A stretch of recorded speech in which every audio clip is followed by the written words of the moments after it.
फौरन अपने मुसल्ला जवानों के साथ इस सराय का मुहासरा कर लिया है। ना कोई अंदर जा सका है, ना किसी को बाहर आने दिया गया है। आप मजीद क्या करना चाहते हैं? अरसलान ने बड़े गौर से बदरान की तरफ देखा, फिर कहने लगा, बदरान मेरे भाई, ये अमरे मूसा का आदमी है। इसके कुछ साथी इस सराय में क़याम किए हुए हैं। ये सब जोबा को उठाने के लिए निशापुर की तरफ आए हैं। सराय का मुहासरा जारी रहने दो, तुम मेरे साथ सराय के अंदर आओ। इसके साथ ही अपने घोड़े की बाग पकड़े अरसलान सराय के अंदर दाखिल हुआ। सहन के एक तरफ वो खड़ा हो गया, फिर बदरान को मुखातिब करके कुछ कहना ही चाहता था कि इतनी देर तक सराय का मालिक भागा भागा अरसलान की तरफ आया। शायद वो अरसलान को जानता था और अरसलान का भी वो जानने वाला था। उसे देखते ही अरसलान बोल उठा, मेरे मोहतरम, बुरा मत मानना, हम तुम्हें एक जहमत देने के लिए आए हैं। एक खास वजह से तुम्हारी सराय का मुहासरा कर लिया है। मुझे उम्मीद है तुम इस जहमत का बुरा नहीं मानोगे। ये जो आदमी घोड़े पर बंधा बैठा है, जरा इसको गौर से देखो। क्या ये तुम्हारी सराय में ठहरा था? सराय का मालिक आगे बढ़ा, बालों से पकड़कर कैदी का मुंह ऊपर किया, फिर कहने लगा, अमीर अरसलान, जो आपने इस शख्स के हाथ पुश्त पर बांध रखे हैं, तो लगता है ये कोई बड़ा खूनी मुजरिम है। फिर बड़े नफरत भरे अंदाज में अपनी गुफ्तगू को आगे बढ़ाते हुए सराय का मालिक कह रहा था, अमीर अरसलान, ये अकेला नहीं, इसके साथ 4 और भी हैं। ये सूरज गुरूब होने के बाद मेरी सराय में दाखिल हुए, यहाँ इन्होंने क़याम किया। ये शख्स किस वक्त सराय से निकला और इसने किस जुर्म का इर्तिकाब किया, मैं नहीं जानता, ना ही मैं इसके किसी फेल का जिम्मेदार हूँ। अरसलान ने एक हल्का सा कहका लगाया, फिर कहने लगा, तुम पर किसी की जिम्मेदारी नहीं डाली जाएगी, तुम्हें फिक्रमंद होने की जरूरत नहीं है। जरा इसके इन 4 साथियों को तो बुला कर लाओ जिन्होंने इसके साथ क़याम किया हुआ था। अरसलान के कहने पर सराय के मालिक ने एक मुलाजिम को भेजा और वो उन्हें बुलाने चला गया। थोड़ी देर बाद मुलाजिम भागा भागा आया और सराय के मालिक को मुखातिब करके कहने लगा, मैंने उन 4 को आपका पैगाम दिया, वो आने से इनकार कर रहे हैं। सवालिया से अंदाज में सराय के मालिक ने अरसलान की तरफ देखा। इस मौके पर बदरान भी अजीब से अंदाज में अरसलान की तरफ देख रहा था। फिर अरसलान ने सराय के मालिक को मुखातिब किया, तुम जरा मुझे उन 4 के पास लेकर चलो, देखता हूँ वो कैसे आने से इनकार करते हैं। इस मौके पर बदरान ने अपने कुछ मुसल्ला जवानों को साथ लिया। 2 को अमरे मूसा के उस गिरफ्तार शुदा आदमी की निगरानी पर छोड़ा, बाकी के साथ वो अरसलान के साथ हो लिया था। सराय का मुलाजिम उनकी रहनुमाई करते हुए सराय के एक कमरे में ले गया। वहाँ वो 4 जवान बैठे हुए थे। सराय के मालिक ने अरसलान को मुखातिब किया, ये उस शख्स के 4 साथी हैं जिन्हें आपने बुला भेजा था। मुलाजिम जब खामोश हो गया तो अरसलान ने बराह रास्त उन 4 को मुखातिब किया, तुम्हें बाहर सराय के सहन में बुलाया गया था, तुम 4 ने आने से इनकार क्यों किया? उन 4 में से एक बड़ी बददिमागी का मुजाहिरा करते हुए और किसी कदर छाती ताने हुए कहने लगा, हम न किसी के गुलाम हैं न किसी के दुबैल, हमारी मर्जी है कि किसी के बुलाने पर जाएं या ना जाएं। अरसलान ने लम्हे भर के लिए खा जाने वाले अंदाज में उसकी तरफ देखा, फिर खौलते लहजे में कहने लगा, तो गोया तुम सिर्फ अमरे मूसा के बुलाने पर आते जाते हो। अमरे मूसा का नाम सुनकर उन 4 के रंग हल्दी हो गए थे। फिर अचानक जिसने अरसलान से गुफ्तगू की थी, अरसलान उसके करीब गया, उस पर घोंसों और मुक्कों की बारिश कर दी। जब वो जमीन पर गिर गया तब अरसलान पर गोया दीवानगी तारी हो गई थी। उसने बाकी 3 को भी अपने घोंसों और मुक्कों पर रख लिया और मार मार कर 4 को कमरे के फर्श पर लेटा कर रख दिया। अरसलान संभला, फिर सराय के मालिक को मुखातिब करके कहने लगा, तुमसे जाने के लिए इनकार किसने किया था? सराय का मुलाजिम आगे बढ़ा, अमीर, जिस शख्स ने पहले आपसे गुफ्तगू की थी, इसी ने जाने से इनकार कर दिया था। अरसलान ने आगे बढ़कर उसे फिर पकड़ लिया और उसे इतना मारा कि वो हाथ जोड़कर माफी मांगने लगा। बदरान के पीछे जो मुसल्ला जवान खड़े थे, उनको ये हुक्म दिया गया कि इन 4 को घसीटते हुए सराय के सहन में लाया जाए। इसके साथ ही अरसलान और बदरान वहां से निकल गए, वापस उस जगह पर आए जहां सराय के मालिक के अलावा अमरे मूसा का गिरफ्तार होने वाला शख्स था। थोड़ी देर तक अरसलान के मुसल्ला जवान भी उन 4 को तकरीबन घसीटते हुए वहां लेकर आए। तहक्कुमाना अंदाज में अरसलान ने उन्हें मुखातिब किया, 4 अपनी जगह पर खड़े हो जाओ।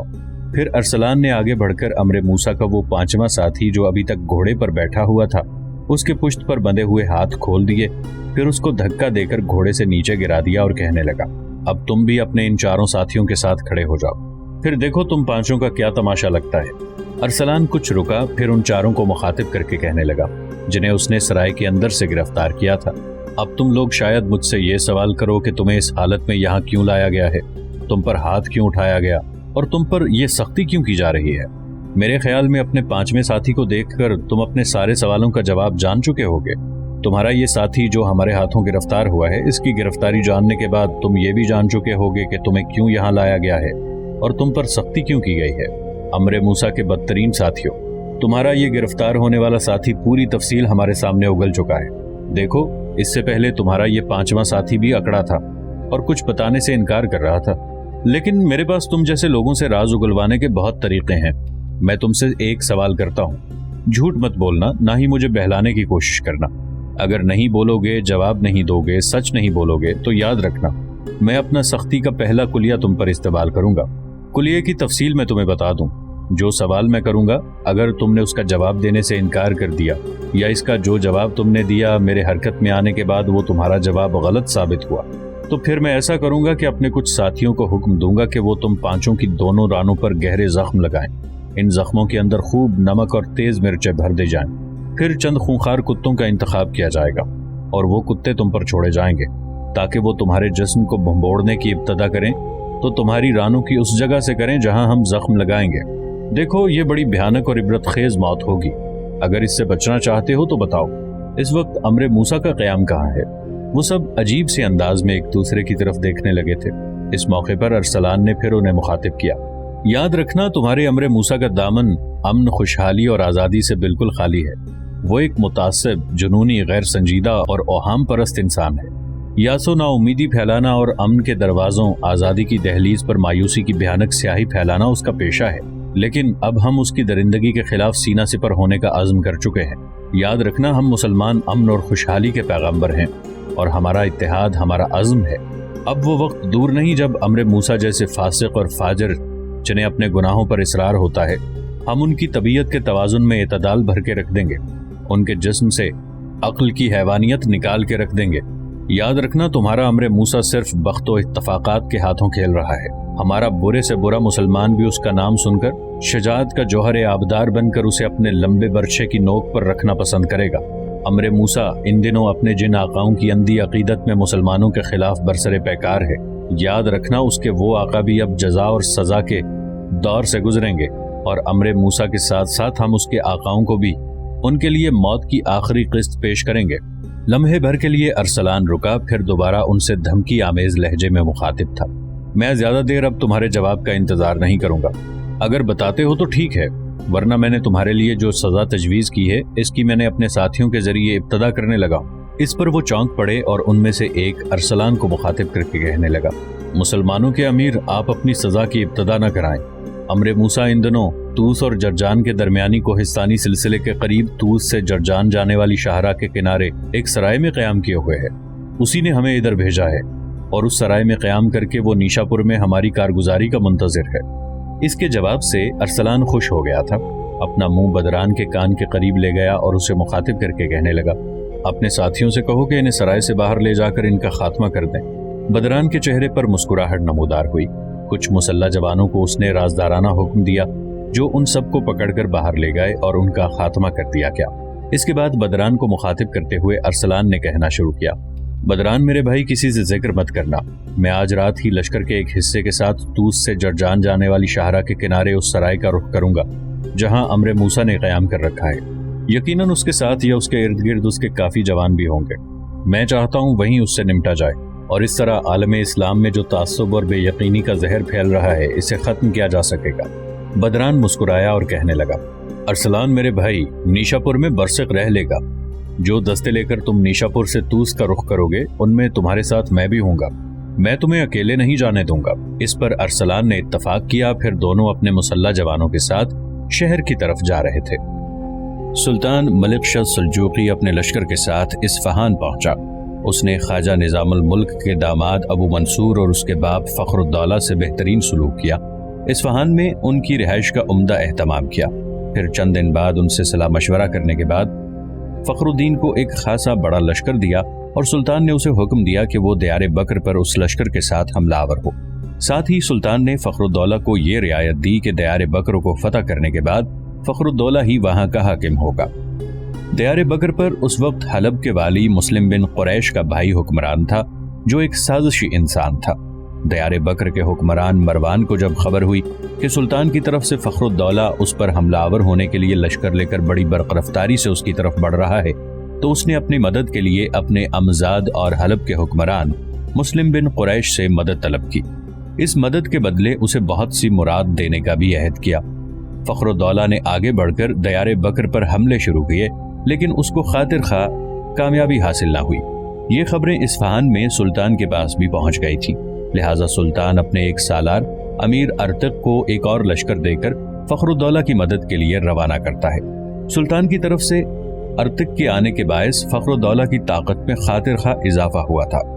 دیار بکر کے والی ابن مروان کو جب خبر ہوئی کہ سلطان کی طرف سے ارتق کی سرکردگی میں ایک اور لشکر فخر الدولہ کی مدد کے لیے پہنچ گیا ہے، تو اس نے مصمم ارادہ کر لیا کہ جنگ نہیں کرے گا بلکہ فخر الدولہ سے صلح صفائی کی گفت و شنید کرے گا۔ فخر الدولہ اس گفت و شنید پر آمادہ بھی ہو گیا، لیکن فخر الدولہ کا یہ رویہ ارتق کو پسند نہ آیا، لہٰذا فخر الدولہ سے صلاح مشورہ کیے بغیر ہی اس نے اپنی پوری عسکری قوت سے ابن مروان اور حلب کے حکمران مسلم بن قریش کے متحدہ لشکر پر حملہ کر دیا تھا۔ ارتق جنگ کا وسیع تجربہ رکھتا تھا۔ مسلم بن قریش اور ابن مروان کے متحدہ لشکر نے اپنی طرف سے بتھیری کوشش کی کہ ارتق کو پرسپا کرنے پر مجبور کریں، لیکن انہیں ناکامی ہوئی اور ارتق کے ہاتھوں انہیں بدترین شکست کا سامنا کرنا پڑا۔ ارتق نے آگے بڑھ کر متحدہ لشکر کے پڑاؤ کو لوٹ لیا۔ اس ساری واردات میں چونکہ اصل اور بڑا مجرم مسلم بن قریش تھا جو لشکر میں شامل تھا، اگر وہ ابن مروان کی مدد کے لیے نہ آتا تو ابن مروان یقیناً فخر الدولہ کے سامنے ہتھیار پھینک کر دیار بکر اس کے حوالے کر دیتا اور ارتق کے سلطان کی طرف سے آنے کی نوبت ہی نہ آتی۔ شکست کھا کر مسلم بن قریش بھاگ کھڑا ہوا۔ فخر الدولہ اور ارتق دونوں نے بڑی برق رفتاری سے اس کا تعاقب کیا۔ مسلم بن قریش آمد شہر کی طرف بھاگا تھا۔ اسے جب خبر ہوئی کہ فخر الدولہ اور ارتق دونوں اس کے تعاقب میں ہیں اور اسے چھوڑنے والے نہیں ہیں، تو اس نے خفیہ انداز میں ارتق سے رابطہ کیا اور اسے یہ پیغام بھیجا کہ مجھ سے جتنا مرضی مال لے لو مگر میرا تعاقب ترک کر دو، مجھے فرار ہو جانے دو۔ مسلم بن قریش نے جو کچھ کہا تھا وہ صریحاً سلطان سے بغاوت کے مترادف تھا۔ اب چونکہ اسے شکست ہو چکی تھی، بھاگ رہا تھا، لہٰذا سلطان کو ہی اس کی قسمت کا فیصلہ کرنے کا اختیار تھا۔ لیکن ارتق پر مال و دولت کی ہرس غالب آ گئی اور اس نے ایک خطیر رقم لے کر مسلم بن قریش کو بچ نکلنے کا موقع فراہم کیا۔ مسلم وہاں سے نکل کر رقہ شہر کی طرف چلا گیا۔ فخر الدولہ کو امیر ارتق کا یہ رویہ قطعی پسند نہ آیا، تاہم وہ خاموش رہا۔ ابن مروان اور مسلم بن قریش کو شکست دینے کے بعد اس نے میارفقین شہر کا رخ کیا۔ سلطان کو جب دیار بکر کے حالات کا علم ہوا تو اس نے اپنے ایک اور جرنیل کی کمانداری میں فخر الدولہ کے لیے مزید لشکر روانہ کیا۔ اس لشکر کو سلطان نے حکم دیا تھا کہ وہ موصل پر حملہ آور ہو تاکہ مسلم بن قریش کی عسکری طاقت کو باندھ دیا جائے اور فخر الدولہ کو دیار بکر فتح کرنے میں آسانیاں پیدا ہوں، کیونکہ موصل مسلم بن قریش کی عملداری میں آ گیا تھا۔ یہ نیا لشکر ابھی راستے میں ہی تھا کہ ارتق بھی اس لشکر میں آن شامل ہوا۔ اس لشکر کے سالاروں سے ارتق کو خبر ہوئی کہ اس نے مسلم بن قریش سے جو بھاری رقم لے کر فرار ہونے کا موقع فراہم کیا ہے، اس کی خبر سلطان کو ہو گئی ہے۔ ارتق نے جب یہ خبر سنی تو اسے یقین ہو گیا کہ سلطان اسے اس کی حرکت پر عبرتناک سزا دے گا، لہٰذا وہ اس لشکر کو جو اس کی کمانداری میں تھا چھوڑ بھاگا اور شام کا رخ کیا۔ شام کے حکمران تاج الدولہ کے پاس جا کر اس نے پناہ لی۔ چونکہ ارتق ایک بہادر اور بہترین تیغزن تھا، حاکم شام تاج الدولہ نے اس کا بہترین استقبال کیا اور اس کی عزت افزائی کے لیے اس کو بیت المقدس کا والی مقرر کر دیا۔ سلطان کو جب حاکم شام تاج الدولہ کی اس حرکت کی خبر ہوئی تو وہ تاج الدولہ سے بھی کسی قدر کبیدہ خاطر ہو گیا۔ یہ حالات سلطان کے لیے ناقابل برداشت تھے، لہٰذا جو لشکر اس نے موصل کی فتح کے لیے روانہ کیا تھا اس کے پیچھے پیچھے وہ بذات خود بھی ایک لشکر کے ساتھ موصل کی طرف روانہ ہوا۔ جو لشکر موصل کی فتح کے لیے روانہ کیا گیا تھا وہ جب موصل پہنچا تو موصل شہر کے لوگوں نے جنگ پر صلح کو ترجیح دی، اور جو ہی سلطان کا وہ لشکر موصل کے قریب نمودار ہوا لوگوں نے شہر پناہ کے دروازے کھول دیے۔ یوں موصل پر سلطان کا قبضہ ہو گیا۔ ادھر سلطان بھی اپنے لشکر کے ساتھ بڑی برق رفتاری سے موصل کا رخ کیے ہوئے تھا۔ راہبہ نام کے ایک قصبے کے قریب قیام کے دوران سلطان نے مسلم بن قریش کی طرف ایک قاصد بھیجا اور اسے اطاعت قبول کرنے کا حکم دیا۔ مسلم بن قریش گو ایک فسادی انسان تھا لیکن ٹھوکریں کھا چکا تھا۔ اسے جب خبر ہوئی کہ سلطان بنفس نفیس ایک لشکر کے ساتھ موصل کی طرف بڑھ رہا ہے، تب اس کے پاس اس کے سوا کوئی چارہ نہ رہا تھا کہ سلطان کی خدمت میں حاضر ہو۔ جو قاصد سلطان کا پیغام لے کر مسلم بن قریش کے پاس پہنچا تھا، مسلم بن قریش نے اس کا بہترین استقبال کیا اور اس سے عمدہ سلوک کیا۔ سلطان کی طرف سے جو تحریری پیغام گیا تھا، مسلم بن قریش نے اسے بوسہ دیا، اپنے سر پر رکھا، پھر اپنے چند ساتھیوں کے ساتھ وہ سلطان کی خدمت میں حاضر ہوا۔ उसने मुआफ़ी तलब की और उफ़्फ़े तक़सीर की इंतहाई आजिज़ाना इल्तिजा की। उसकी इस इल्तिजा को सुल्तान ने कबूल करते हुए उसको मुआफ़ कर दिया और उसे हलब की इमारत पर बहाल कर दिया था। सुल्तान ने अपने लश्कर के साथ हालात का जायजा लेने के लिए मूसल के नवाह में ही क़याम कर लिया था। दूसरी जानिब अखीमूत, उसकी बीवी सुफैना, बेटी गरियाद और छोटी बेटी ज़ोबा चारों एक कमरे में बैठे घरेलू मामलात पर गुफ्तगू कर रहे थे कि कमरे के दरवाजे पर हल्की सी दस्तक हुई। अखीमूत ने अपनी जगह से उठकर दरवाजा खोला तो दरवाजे पर ख्वाजा निजामुल मुल्क तूसी खड़ा था। उसे देखते ही अखीमूत दंग रह गया। किसी कदर हैरत से पूछा, ख्वाजा बुजुर्ग, आप यहाँ अंदर आए ना, यूं अजनबियों की तरह बाहर क्यों खड़े हैं? निजामुल मुल्क तूसी मुस्कुराते हुए उस कमरे में दाखिल हुआ। उसके दाखिल होने पर सुफैना, गरियाद और ज़ोबा ने अपनी जगह खड़े होकर उसका बेहतरीन इस्तकबाल किया। अखीमूत के पास ख्वाजा निजामुल मुल्क तूसी बैठ गया। कुछ देर खामोशी रही, फिर गुफ्तगू का आगाज निजामुल मुल्क तूसी ने किया। अखीमूत की तरफ देखते हुए वो कहने लगा, अखीमूत, मैं एक इंतहाई अहम काम के सिलसिले में तुम्हारी तरफ आया हूँ। निशापुर से इस्फहान की तरफ जाते हुए सुल्तान ने मेरे जिम्मे ये काम लगाया था, लेकिन मैं चंद मसरूफियात की बिना पर जल्द तुम्हारे पास न आ सका। देखो, सुल्तान के लश्कर में एक सालार है, बहुत अच्छा सालार है, उम्दा तेगज़न है, नाम उसका अर्तिक है। जब तुम लोग निशापुर में दाखिल हुए और अमरे मूसा के खिलाफ सुल्तान से पनाह की दरख्वास्त की, उस मौके पर सुल्तान के इस सालार ने, जिसका नाम अर्तिक है, ज़ोबा को देखा और इसे पसंद कर लिया। फिर किसी मुनासिब मौके पर इसने सुल्तान से इल्तिजा की कि वो ज़ोबा से निकाह का ख़्वाह है। ये भी सुल्तान पर वाज़े किया कि वो ज़ोबा को पसंद करता है, इससे मोहब्बत करने लगा है। लिहाजा सुल्तान ने इस्फहान की तरफ जाते हुए मेरे ज़िम्मे ये काम लगाया कि मैं इस सिलसिले में तुमसे गुफ्तगू करूं और अर्तिक के लिए ज़ोबा का रिश्ता मांगूं। आज मैं इसी सिलसिले के लिए हाजिर हुआ हूँ। मेरी खुशकिस्मती है कि तुम घर के चारों अफराद यहाँ बैठे हुए हो, आपस में मशवरा कर लो। जहाँ तक अर्तिक का मामला है, मैं उसे ज़ाती तौर पर जानता हूँ, बहुत बहादुर है, उम्दा तेगज़न है, सुल्तान के लश्कर में एक आला ओहदे पर फायज है। मेरे ख्याल में ज़ोबा के लिए यह रिश्ता इंतहाई मुनासिब रहेगा। और वो यहाँ तक कहते कहते निजामुल मुल्क तूसी को रुक जाना पड़ा, इसलिए कि अखीमूत बोल पड़ा, ख्वाजा बुजुर्ग, अगर आप बुरा न माने तो जब तक अमीर अरसलान यहाँ ना हो मैं कोई फैसला नहीं कर सकता। उसी की हवेली में हमने क़याम किया है और मेरे अहले खाना उसे अपने घर का एक फ़र्द ख्याल करते हैं। ये ज़ोबा की ज़िंदगी और मौत का फ़ैसला है। मैं यहाँ के हालात से वाकिफ़ नहीं हूँ। मैं ये भी नहीं जानता अर्तिक कैसा इंसान है। मेरी बेटी ज़ोबा उससे ये रिश्ता जोड़ने पर आमादा है भी नहीं। निजामुल मुल्क तूसी के चेहरे पर मुस्कुराहट नमूदार हुई। कहने लगा, फिक्रमंद होने की ज़रूरत नहीं है, अरसलान मेरे साथ ही आया है। दरअसल अमरे मूसा ने जिन लोगों को ज़ोबा को उठाने के लिए भेजा था, उनमें से एक को तो यहाँ पकड़कर, बाकी को उसने जाकर शहर की गरबी सराय में पकड़ा है और वहाँ उन सब का खात्मा करने के बाद वो शहर में दाखिल हुआ। रास्ते में ही उससे मेरी मुलाकात हुई। वो इस वक्त अपने कमरे में तैयारी कर रहा है, एक मुहिम पर रवाना होने वाला है। लश्कर का एक हिस्सा भी उसके साथ होगा। निजामुल मुल्क तूसी के इस इंकिशाफ पर अखीमूत, सुफैना और गरियाद हैरत का इजहार कर रहे थे, लेकिन ज़ोबा के चेहरे पर दूर दूर तक सवालात ही सवालात, इस्तफसार ही इस्तफसार की धुंध फैल गई थी। फिर अखीमूत ने निजामुल मुल्क तूसी को मुखातिब किया, ख्वाजा बुजुर्ग, मैं फ़िलहाल यहाँ के लोगों से पूरी तरह वाकिफ़ तो नहीं हूँ। अर्तिक जिसका नाम आपने लिया है, मैं उसे जानता तक नहीं। फिर मेरी बेटी ज़ोबा उसके मुताल्लिक क्या ख्यालात रखती है, मैं इससे भी आगाह नहीं हूँ। अखीमूत को रुक जाना पड़ा, इसलिए कि बीच में निजामुल मुल्क बोल पड़ा। अखीमूत, इस सिलसिले में मुझसे भी कोताही हुई। दरअसल इस मौजू पर बात मुझे कई रोज़ पहले शुरू कर देनी चाहिए थी, इसलिए कि इस्फहान की तरफ जाते हुए मुझे सुल्तान ने कहा था कि मैं इस मौजू पर तुमसे बात करूं, फिर जो तुम्हारा जवाब हो उससे सुल्तान को आगाह करूं। अब मैं कल सुबह सवेरे सुल्तान की तरफ रवाना हो रहा हूँ। चाहता हूँ कि जो जवाब तुम दो उससे मैं सुल्तान को आगाह कर दूँ। अखीमूत अपनी जगह पर उठ खड़ा हुआ और कहने लगा, ख्वाजा बुजुर्ग, अगर आप बुरा न माने तो इस सिलसिले में क्या मैं अमीर अरसलान से सलाह मशवरा कर सकता हूँ? निजामुल मुल्क मुस्कुरा दिया। अखीमूत, इस सिलसिले में मुझसे इजाज़त लेने की ज़रूरत नहीं है। जैसा कि तुम बता चुके हो, अरसलान अब तुम्हारे घर के एक फ़र्द की हैसियत रखता है। इस सिलसिले में अरसलान से बात कर लो। ज़ोबा भी अपनी जगह पर उठ खड़ी हुई और अखीमूत की तरफ देखते हुए कहने लगी, बाबा, अगर आप बुरा न माने तो मैं भी आपके साथ चलूँ।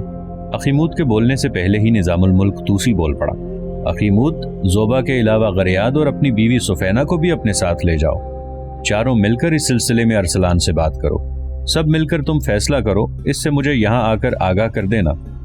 अखीमूत, ज़ोबा, गरियाद और सुफैना उस कमरे से बाहर निकल गए। تھوڑی دیر بعد جب ارسلان کے کمرے میں داخل ہوئے تو ارسلان اس چرمی خرجین میں اپنا کچھ سامان ڈال رہا تھا جسے وہ گھوڑے کی زین کے ساتھ باندھتا تھا۔